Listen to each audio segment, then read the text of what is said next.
Hey everybody, it's Josie. Welcome back to Cedar Creek Homestead. Well, after my video on Saturday of canning applesauce using my steam canner, I had a lot of people that are new to my channel or have never heard of these steam canners ask a lot of questions.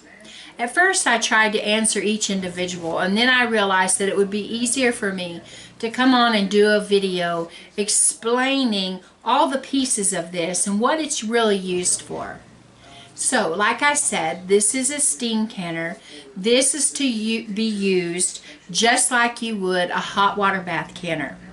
I use this. I've always used the hot water bath canners, and I still have hot water bath canners. But this little canner here have several advantages to it, in my opinion, over the hot water bath canner. It's 3 pieces. It has the lid. It has the shallow pan. You'll see that the lid is a lot bigger than the pan. And this is where the water goes. Inside the pan, it has the little rack. It's different than what your hot water bath racks look like. You'll see that it's a solid piece. There's no hinged handles to pull it up. There's really not any need. When you take the handle off, your jars are right there. What you'll do is you fill this reservoir with water, and your manual will tell you how much. It's less than a gallon, and that is a good thing to me, because you know, if you've canned for very long, your hot water bath canners hold a lot more water, and it takes a lot more energy to bring them up to the temperature and to hold it there. And for me, I live in a mobile home, and so in the summertime, if I can get this with as little water as it takes up to temperature a lot quicker than what those big hot water bath canners do, then I saved myself just a little bit more on heat and steam and all the yucky in the summertime. Saving water, saving energy, and saving on all of that work, moving that big pot back and forth to the sink when it's full of water. So this tray is what you get to set your jars on, and you'll notice that there's no little hinged handles to pull up and down out of your canner like it is with your hot water bath canner. This just sets once you fill your reservoir for the required amount of water, then you set this tray in there, and you're going to put your jars in there. One thing that I like about this is I can use this, and also while I'm working on whatever it is that I'm getting ready to can, I like to keep my jars in here and keep them hot and ready to go. And then it's just a matter of getting them canned. I can fill this up with jars. This will hold 7 quarts. Or I can put 1 jar. And because of the way this is built with the steam and the water, I don't really worry about my jar falling over at all. They set nicely on there. Pardon me. And they just set. Now this is my applesauce that I canned, and I still have to take the rings off and wash the jars. But they just sit just on there just like that, and you'll notice that there's not any wobbling. It's nice and sturdy. You don't have to worry about your product falling over in the boiling water. You take once you have your steam canner loaded and full, you just put your lid on there and you're good to go. And then when it's done and you follow all the procedures, which I'll go over in just a second, you just simply remove that lid and your jars are right there. You don't have to worry about anything. You just get the jar lifter and move your jars out and let them cool and follow the rest of the process.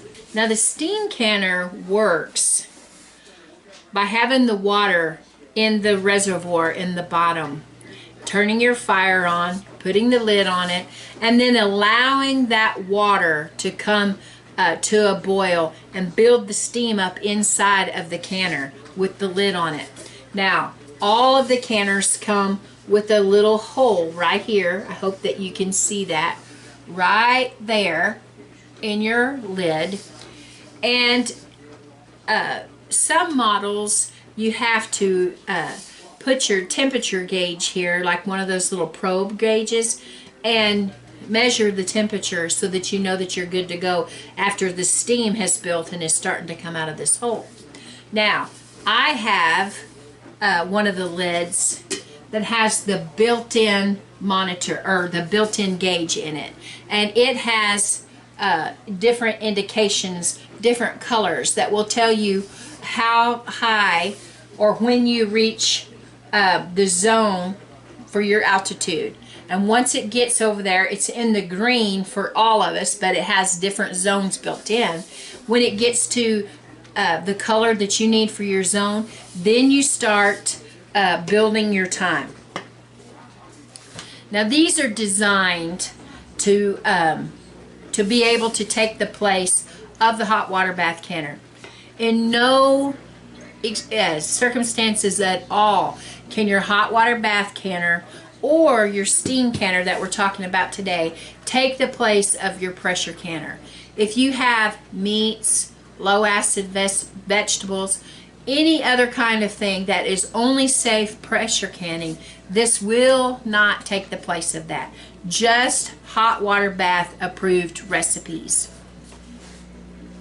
Also, this canner has enough water in the reservoir for you to be able to steam can 45 minutes.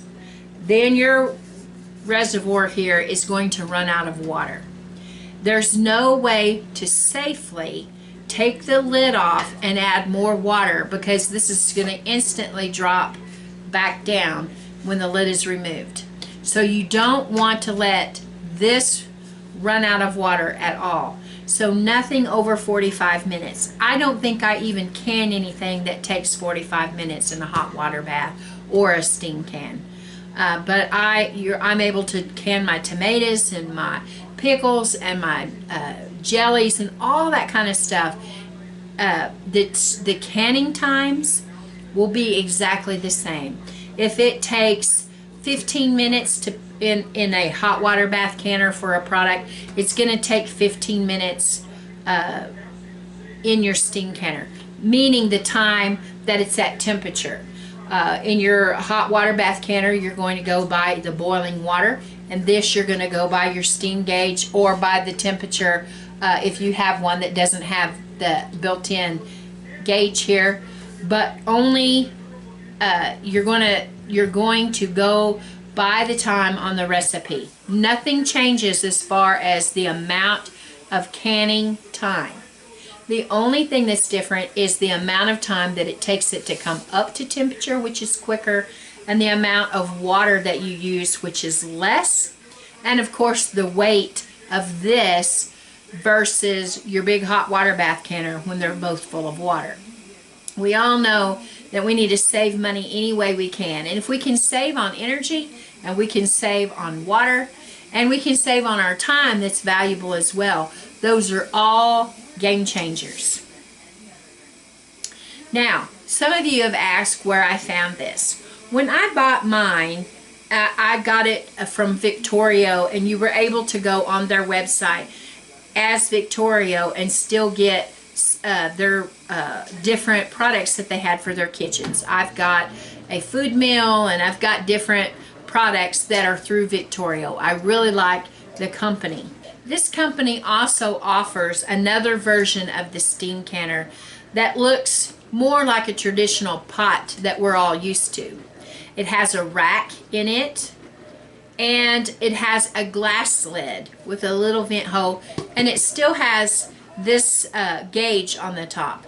That pot can be used for hot water bath canning and steam canning. It costs a little bit more, not a whole lot, but a little bit more than what this does. But you're also getting a steam canner and a hot water bath canner. Plus you can use it for any kind of food that you need to prepare in large quantities. I've used my pot for all kinds of stuff. They are available on Amazon. Price varies from $60 and up to $80 and $90, but a little bit of an investment, but well worth it. I think if you get one, you will love it. I hope I answered all your questions about the steam canner and all of the parts to it. Just 3 parts. They're stainless steel, and I love mine. Well guys, I hope I answered all your questions in regards to the steam canner. Available over on Amazon. Perhaps it's something that you would like to add to your equipment that would help you look well to the ways of your household. Until next time guys, this is Josie. I love you. I really do. We're gone.